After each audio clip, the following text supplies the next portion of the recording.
একটু সরাইলাম মিলে একটু সরাইলাম সুতা করে এলাম না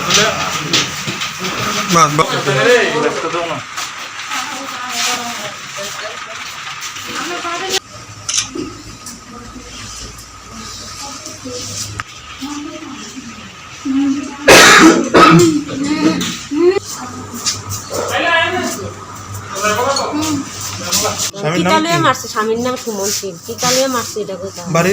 বাড়ি দুধ পুষ্পিনী। আপনি কোন অর্ডারে আসা? আমি দুধ পুষ্পিনী করতেন পারে। যে মহিলাটা নিয়ে এসেছেন পেশেন্টের নাম কি? বাবলি সাহসী। মারধর কেন করছে স্যার করতে পারেন? এটা কোথায় পারে? কখন নিয়ে আসেন আপনি? আমি এখন 11টা বাজে।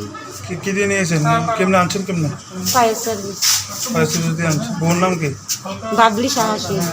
এখন কি আঘাত কেমন হয়েছে? আঘাত একটু বেশি হয়েছে। তো এখন কি কোনো ব্যান্ডেজ ফ্যান্ডেজ করছে? এমনি করছে। হ্যাঁ। তো এখন কি কাকরাম রাখবো না এন থেকে অন্য ভাই নিয়ে যাবো? নিয়ে যাবো। বাড়ির লোক তো কেউ আসিল না? আছে না। স্বামীকে পাই তার উপর নির্যাতন করতো। এটা তো কইতে হারি না এমনি। আচ্ছা স্যার, এখন কী হয়েছে স্যার পেশেন্টটা? স্যার তো আজকে 11:40 নাগাদ ফায়ার সার্ভিস একটা পেশেন্টকে নিয়ে আসে। তো পেশেন্টের সঙ্গে পেশেন্টের পার্টি ছিল এবং জিজ্ঞেস করা হয় যে ওনারা বলেন যে মারধর করা হয়েছে আজকে সকাল 8:30টার দিকে। তো তারপরে ফায়ার সার্ভিস গিয়ে পেশেন্ট নিয়ে আসে। এখন পেশেন্টের মাথাতে চোট আছে এবং হাতেও চোট আছে। তো আমরা প্রাথমিক চিকিৎসা করার পর ওনাকে বাকি পরীক্ষা নিরীক্ষা করার জন্য এবং বাকি চিকিৎসার জন্য আমরা গোমতী ডিস্ট্রিক্ট হাসপাতালে রেফার করছি। কীভাবে হয়েছে আহতরা স্যার জানা গিয়েছে কি? বুঝতে পারলাম না কীভাবে আহত হয়েছে। তো যা বলা হলো যে ওনার হাজবেন্ড খুব সম্ভবত মারধর করেছে এবং ওতে ওরা আঘাতপ্রাপ্ত হয়ে ওরা হাসপাতালে এসেছে। ওনার নাম স্যার?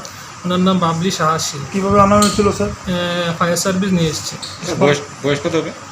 বয়স হবে 25। এখন আঘাত কেমন? এখন তো ওনার মাথাতে চোট আছে এবং শরীরের হাতে কোমরে চোট আছে।